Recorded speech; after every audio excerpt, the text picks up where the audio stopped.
In America, the two best-selling cars are the Ford Taurus and the Honda Accord, but neither is the best-selling vehicle.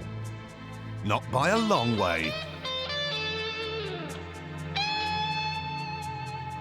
This is the Ford F-Series pickup truck, the Texas Cadillac.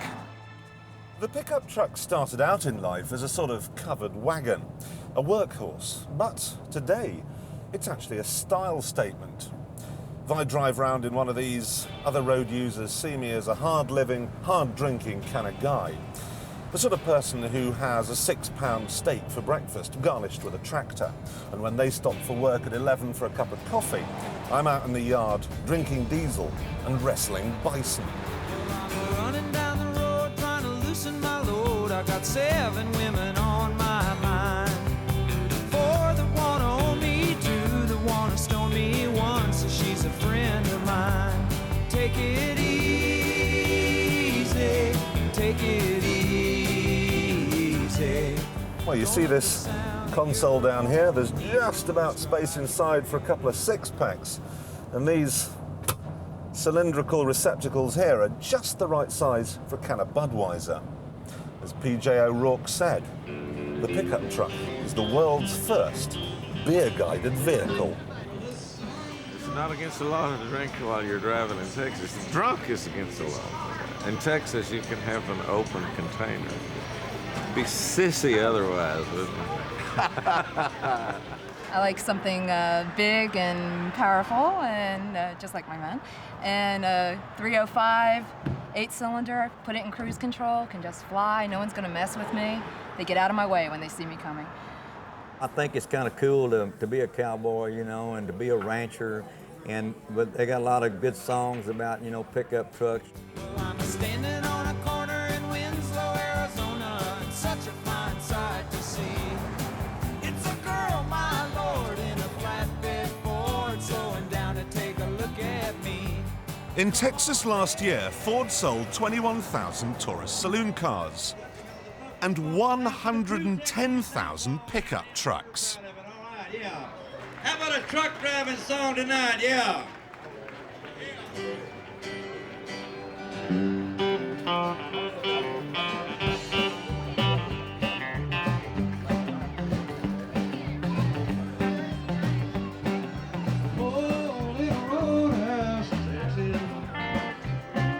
Probably Austin, Texas probably got more pickups per capita per person than probably any other place in the whole world as far as I know. And I think it's mainly because they're outdoorsmen here in Austin, Texas, and we got the hill country, and we got ranchers, we got farmers, we got people that like to go out and fish, and you catch such big fish in Texas, you got to have a big pickup so you can just kind of throw them in the back of the truck bed, you know.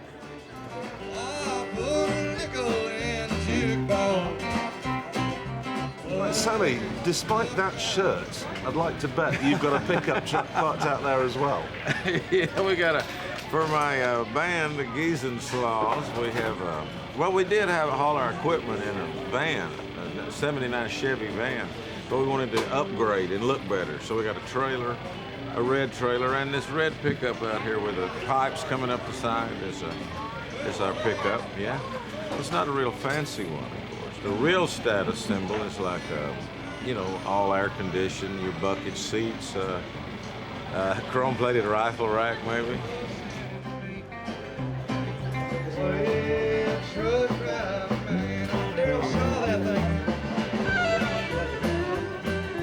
So how come you haven't got a car? My dad wouldn't let me get one. But he lets you have a pickup truck? Right. Well, how come? Because they're not as dangerous as cars. What? Pickup trucks turn over really easily.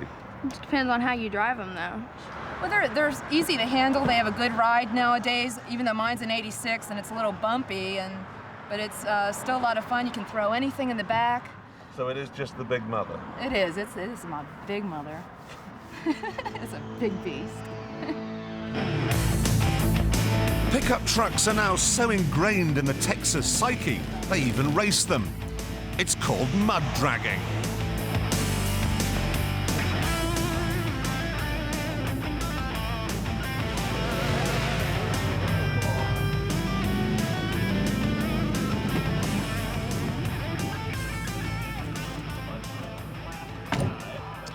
Now, I know this may look like a bunch of people driving Toyotas through a puddle, but obviously it's a deal more dangerous than that. I've signed endless forms waiving everything. I have to wear a helmet, a neck brace. Everybody's been made to stand hundreds of yards back. It obviously requires a great deal of skill and large cojones.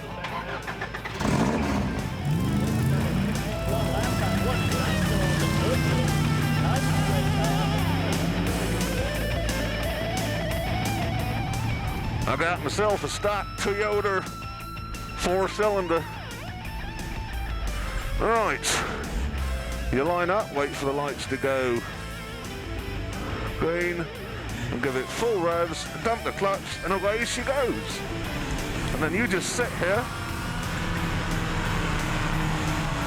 and out pops the other side, I tell you. Hanging wallpaper is more exciting. It's unbelievable how easy it is to amuse an American. When the time comes to drive over an earth mover's tyre, the crowd goes nuclear. Mind you, it's more interesting than cricket. If it rolls, floats, flies, or crashes, runs on gasoline or high explosives, shoots a big bullet, makes lots of noise, producing torque and recoil, and it's cool. But if it's a ball made out of leather or inflated with air, hit with a bat, racket, or club, played on a course, green, or court by yuppies or liberals, it sucks. Yep, I'll go with all of that. And so too do these guys who race their pickup trucks for thousands and thousands of miles across the desert.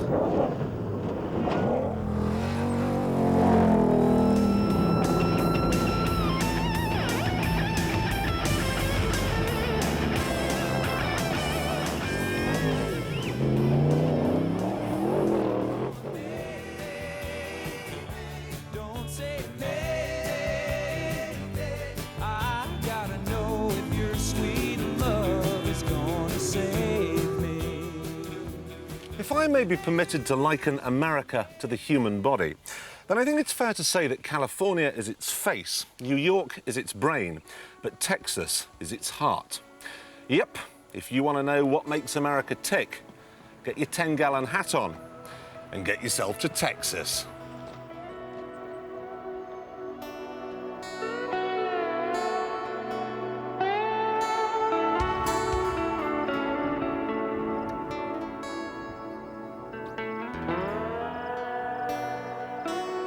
I think Texans consider Texas sacred soil. And when I was born, my father was working about 30 miles outside the state line in Louisiana. He made it a point that my feet would not touch the ground until he had taken me back across the state line, taken my shoes off, and set me on Texas soil. I guess anyone who is proud of his place of birth would understand, how Texans feel about theirs. Probably maybe go overboard in some areas, but it's because we really do like Texas. We're not just here because that's where we were born. We're here because we like it. I don't see why you don't sail at all.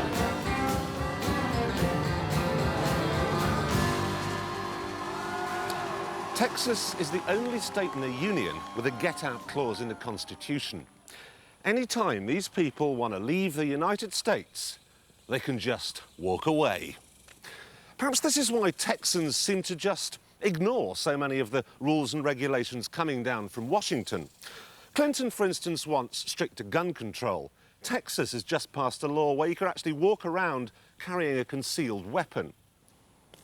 And then there's building regulations. Elsewhere in the civilized world, there's the trivial and bothersome business of planning consent. But not here. If you want to build your house out of beer cans, go right ahead.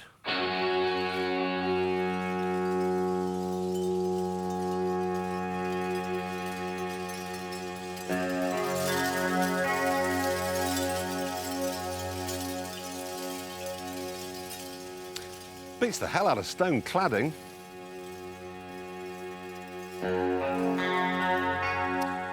Texas embodies the old-fashioned, pre-political correctness American dream. The people here are freer, friendlier, fatter, and simpler. And if you want to know what I mean by simpler, remember, one of them married Mark Thatcher. Another one has gone even further. Welcome to Toad Hall, Texas style. We're better, we're more blessed by God, we're smarter, and we deserve more, and we get more. Would you say that there's a higher percentage of eccentrics living in Texas than anywhere else you've ever been? No, I would say that there's a higher percentage of really dull people living around fish, living on islands and living on the East Coast and the West Coast. I would say there's a normal percentage of people living in the flatlands where you can see in 4 directions and not see mountains and not see surf, but just see any way that you want to. Normal, hey? Oh yeah, very normal.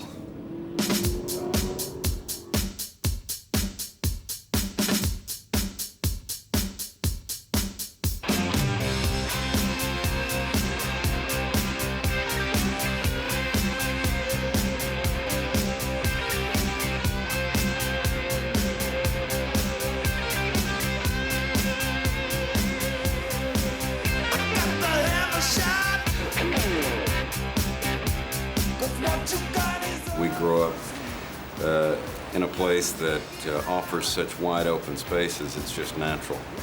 Get behind the wheel and put your foot in it.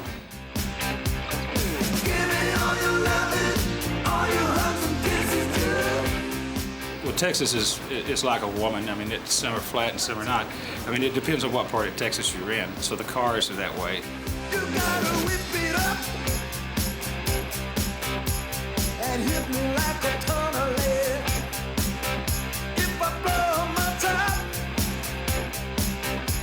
See, the thing about Texas is we can go in any direction from this place right here, which is right in the middle of Houston, and in 20 minutes, I can be doing 200 miles an hour. Frank, of course, finds it very easy to do 200 miles an hour because he has a fistful of Ferraris.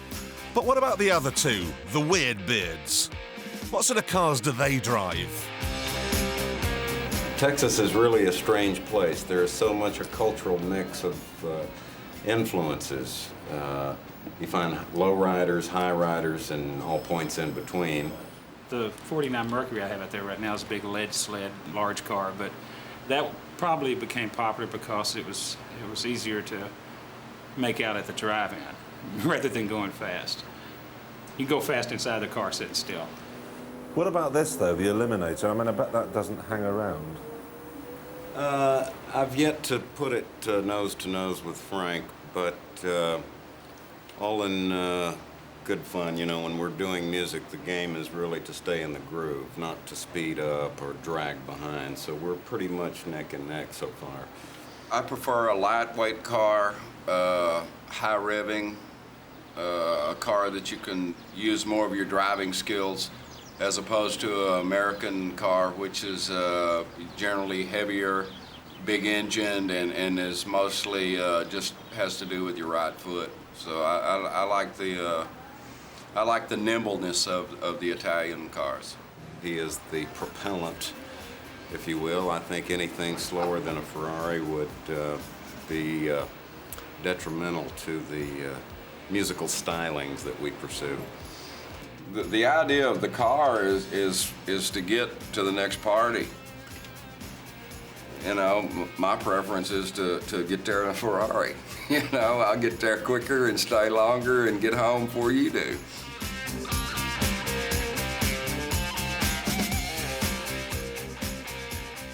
This awful Chevrolet Corvair is worth about 41p. This one, however, according to its owner, is worth $41 million.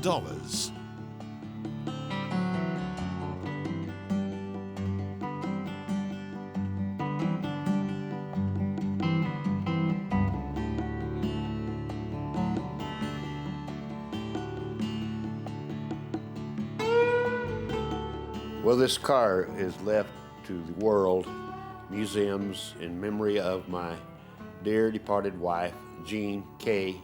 Kendall Battenfield.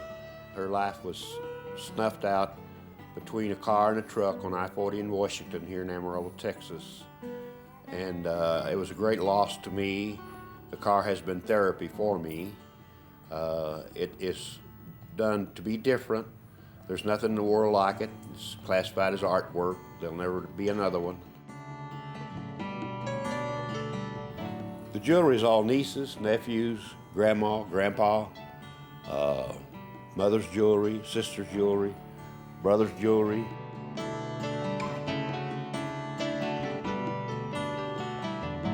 This little Saito watch here was given to me by a little girl out here at the park one day. She took it off her wrist. I'm sure the little watch meant a lot to her. Probably cost $4 or $5. That means a lot to me that little girl would give up her worldly good, her possession, the little watch, take it off her arm and ask me to put it on the car. He's even put his Purple Heart on it. But if it's purple prose you're after, get me out of here and into the seminal Texas car, the Chevy El Camino SS.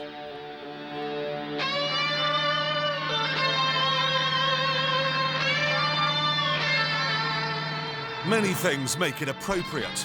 First, it's a pickup truck. Second, it has an enormous 7.4-litre, 430 horsepower V8. And third, back in the 70s, it was built here.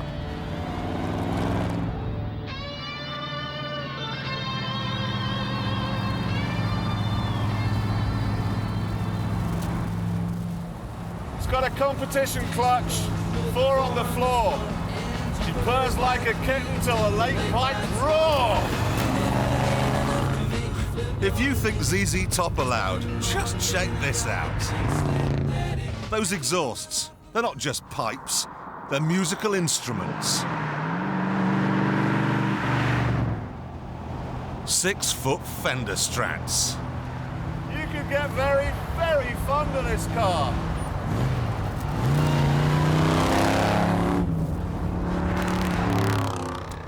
It's owned by a Lazarus-type chap who turns old Chevys like this into museum pieces like this. He'll sell you any old part, or if you want, a whole car. The only trouble is, he's a hard man to do business with. Well, I hear some racket outside. Looks like, my God, it is. It's a fuzzy-headed, what's a limey? A crap-ass limey coming up here. Let me get off the telephone. I gotta go out front. Goodbye. Right, so Bill, no bargain hunters, bleeding hearts, bull, well, we can't say that's too early in the evening. Credit, checks, children, computers. What's the matter with computers? I don't like computers. Computers did not design a 55 Chevrolet, or the geeks that operated them either. Right, yes, fine, okay then. Deadbeats, drunks, daydreamers, non-Chevy drivers, estimates, Fords. Ford's wrong? Oh, Fords are horrible cars. You ought to see these mouth-breathing, booger-eating fools that designed them and built them. They're equal to any kind of Soviet piece of shit, possibly as fine a tractor it was ever made. Yeah. Right, well, there we go. But the things you like, profanity, chauvinism, impatience, bad attitudes, sloppy appearance, bigotry, bitching, cash, yeah, English spoken here. Woo, strident stuff. But Bill saves his real venom for politicians and their silly, silly laws that say he can't drive fast. Washington lives up there in Yankee land. They don't live down here with us poor, hot, sweaty Southerners that have to drive across this big SOB at 55 miles an hour. Hell, you die from old age getting across it. But you have got some different rules in Texas. You can shoot people here, can't you? Yeah, if they're stealing what you've worked to earn at night, when the sun goes down, you have the right to vigorously defend your property. So if some convict, tattoo, earring wearing, long-haired heroin addict flake decides he's going to help himself to what you've busted your ass to earn, we got the right to vigorously defend it up to and including killing them. Texas has moved on a bit since the days when a bunch of guys ran around at the Alamo shooting Mexicans. You've still got cowboys, of course, but you've also got J.R. Ewing sitting at the top of a skyscraper being an oil billionaire. You've got a massive computer industry. And, of course, you've got NASA. Woo! All right! You know, the astronauts are probably up there right now with their 37 million horsepower space shuttle, playing with some of the most sophisticated electronics known to man. But if they're good Texans, I just know what's coming through on the radio. Houston, we have a problem. I think I left the lights on in my pickup truck.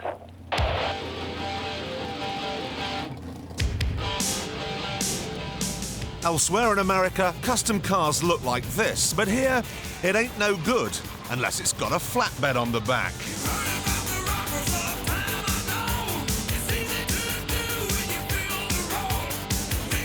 Even the Texan Latins, with their penchant for cars that jump, have caught the pickup bug.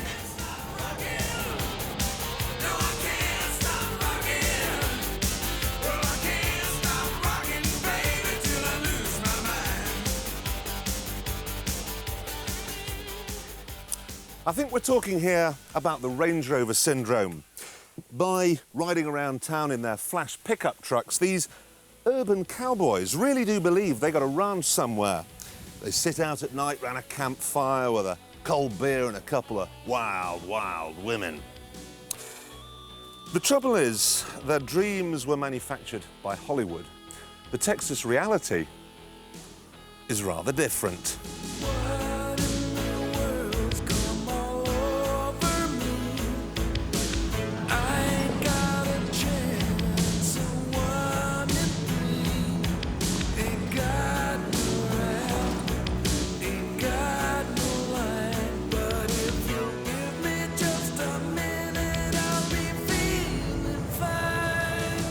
I've had it for probably 14 years and I hadn't got over how ugly it is yet. I used to come out in the evening sometime when I'd come out with a cup of coffee and spend a few minutes and I'd back out the road and look at it.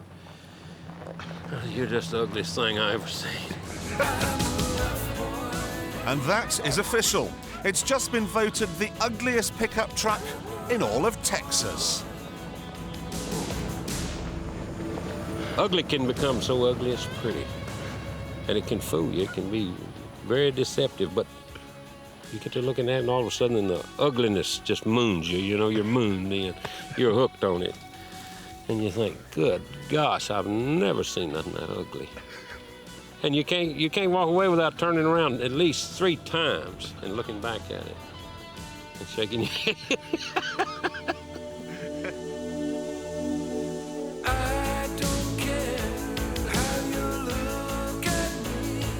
I've actually had people to throw their stuff down and run in the house when they see me coming down the road. I'm serious. This one guy, I could see him about 3 blocks away. And I was watching him, and he walked out a little further, and his neck was actually stretching. He was looking at me coming down that road. And as I got closer, he started stepping back, and within about 3/4 of a block, he actually throwed his water hose down and ran into the house. And I slowed down. I thought, God, I wonder what's the matter. You know, and it began to dawn on me, he was afraid of my truck. He was literally afraid of it. What kind of an engine's it got in it? Right now, it's just got a little small block Chevrolet engine. Probably, I think it's a 400 small block. They're real torquey motors. But I took a big 396 high performance out of it, which was wore down. It was a beastly engine. Can I see traces of shopping lists and things on it? Yeah, and dates and figures, and most of it's faded off now. The whole side, both sides, if I got out this door or if I was doing something there and I was figured, I'd ride it on the side of my truck.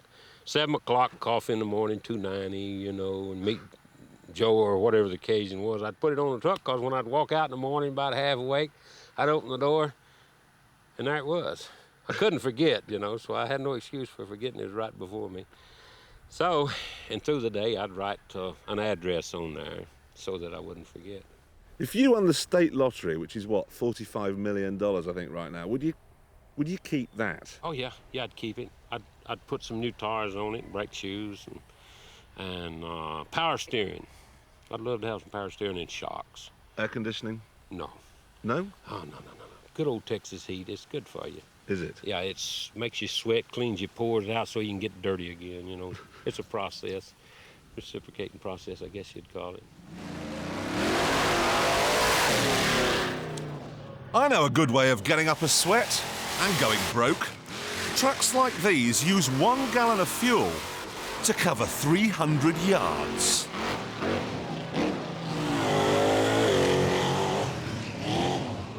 Right, so tell me about the engine on this truck then. This is a 572 blown and alcohol injected big block Ford motor. Puts out about 1,300 horsepower. 1,300? 1,300. That must make it one of the most powerful vehicles in the known universe. Fairly close. There are some drag race cars that are more powerful, but basically this is a top alcohol motor in a funny car or a drag car. Well, I've driven some fast cars in my time and some powerful stuff, but not ever have I been this nervous. That's the sound of a 9.7 litre engine. There is a substitute for cubic inches. Cubic feet. This is really scary. Oh.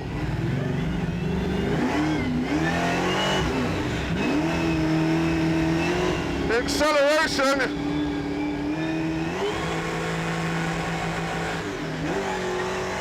is unbelievable. 5 tons, and it goes that fast. They've got to be joking. No. This is it. This is the all-time Clarkson favourite vehicle. Take it to the limit. This could mess up somebody's lawn pretty good. Take it to the limit. Take it to the limit. Take it to the limit. One more time. If you really want to mess up someone's lawn, however, plant some Cadillacs in it. I said, let's make something better than Stonehenge, so they did. Took about a week. Would you say Texans are larger than life? They're better than other people, I'd say that for sure. I don't know that we're all bigger than other people, but we're better. Well, there you go. There speaks a man who very obviously has never been to Yorkshire.